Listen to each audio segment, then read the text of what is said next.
Welcome students, আজ চলে এসেছি মাধ্যমিক পরীক্ষা 2026 প্রশ্নবিচিত্রার ইতিহাসের মডেল 4, 5 এবং 6 নিয়ে। তো চলো আজকের ভিডিও শুরু করি। আজকের প্রথম প্রশ্ন, ইন্ডিয়া ফুড অ্যান্ড কুকিং গ্রন্থের লেখক প্যাট চ্যাপম্যান।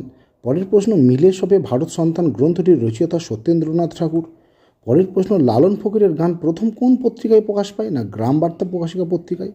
পরের প্রশ্ন, সংস্কৃত কলেজ প্রতিষ্ঠিত হয় 1824 সালে। পরের প্রশ্ন, কলকাতা মেডিকেল কলেজের বাড়ি তৈরির জন্য জমি দেন মতিলাল শীল। পরের প্রশ্ন, সংবাদ প্রভাকর পত্রিকার সম্পাদক ছিলেন ঈশ্বরচন্দ্র গুপ্ত। পরের প্রশ্ন, প্রথম ভারতীয় অরণ্য আইন পাস হয় 1865 সালে। পরের প্রশ্ন, হুল কথাটির অর্থ বিদ্রোহ। পরের প্রশ্ন, কোন বিদ্রোহে সশস্ত্র আদিবাসী সৈনিক গোষ্ঠী যুক্ত ছিলেন? না চুয়ার বিদ্রোহে।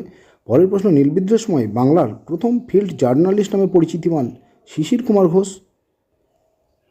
চলে যাচ্ছি এসএকিউ প্রশ্ন, রসগোল্লা বাংলার জগৎ মাথানো আবিষ্কার, এই গ্রন্থের লেখক হরিপদ ভৌমিক। পরের প্রশ্ন, শিবাজী উৎসবের অনুকরণে সরলা দেবী চৌধুরানী কলকাতায় কোন উৎসব চালু করেন? না প্রতাপাদিত্য উৎসব। চলে যাচ্ছি ঠিক ভুল, লর্ড বেন্ডিকের আইন সচিব ছিলেন থমাস ব্যাবিংটন মেকলে। সত্য, ডেভিড হিয়ার কাপড়ের ব্যবসার জন্য স্কটল্যান্ডে একদা প্রচুর অর্থ উপার্জন করেন। এটা ভুল, এটা হবে ঘড়ির ব্যবসা। চলে যাচ্ছি বিবৃতি, প্রথম বিবৃতি 1855 থেকে 56 খ্রিস্টাব্দে সাঁওতালরা বিদ্রোহ করেছিল। সঠিক ব্যাখ্যা 2, সাঁওতালরা ঔপনিবেশিক আইন দ্বারা শোষিত হচ্ছিল। পরের বিবৃতি, দুদু মিয়ার মৃত্যুর পর ফরাজি আন্দোলন দুর্বল হয়ে পড়ে। সঠিক ব্যাখ্যা হচ্ছে 2, ফরাজি আন্দোলন ছিল ধর্মের মোড়কে আবৃত একটি কৃষক বিদ্রোহ। তো চলো বন্ধুরা, চলে যাচ্ছি মডেল 5। ইতিহাসের জনক হচ্ছেন হেরোডোটাস।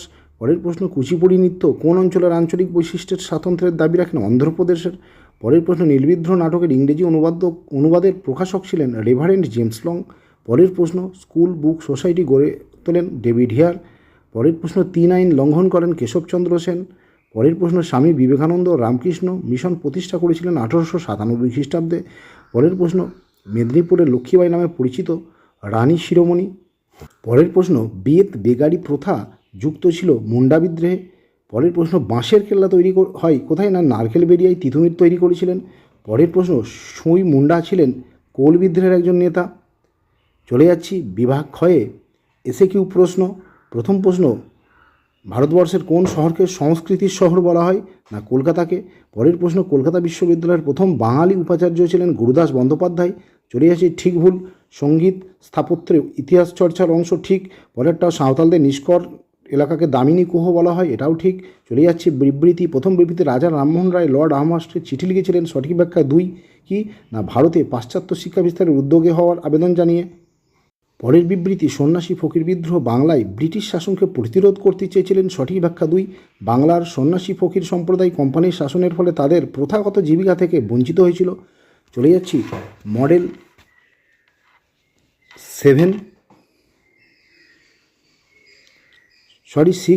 প্রথম প্রশ্ন, ভারতের নিম্নবর্গের ইতিহাস শুরু করেন রণজিৎ গুহ। পরের প্রশ্ন, 70 বৎসর গ্রন্থের লেখক বিপিনচন্দ্র পাল। পরের প্রশ্ন, হিন্দু পেট্রিয়ট পত্রিকা প্রথম প্রকাশিত হয় 1853 খ্রিস্টাব্দে। পরের প্রশ্ন, কলকাতা বিশ্ববিদ্যালয়ের প্রথম আচার্য হচ্ছে লর্ড ক্যানিং। পরের প্রশ্ন, ক্যালকাটা স্কুল সোসাইটি প্রতিষ্ঠা করেন ডেভিড হিয়ার। পরের প্রশ্ন, নব্য বৈষ্ণব ধর্মের প্রবক্তা বিজয় কৃষ্ণ গোস্বামী। পরের প্রশ্ন, সুই মুন্ডা নেতৃত্ব দিয়েছিলেন কোল বিদ্রোহে। পরের প্রশ্ন, হুল কথার অর্থ হচ্ছে বিদ্রোহ। পরের প্রশ্ন, বাংলার নানা সাহেব নামে পরিচিত রামরতন মল্লিক। পরের প্রশ্ন, ভবানী পাঠক যে আন্দোলনের সঙ্গে যুক্ত?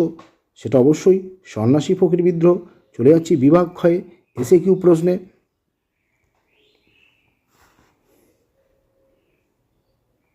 প্রথম প্রশ্ন, ভারতে গোয়েন্দা বিভাগ কারামল হয়? না লর্ড ড্রাফটিন।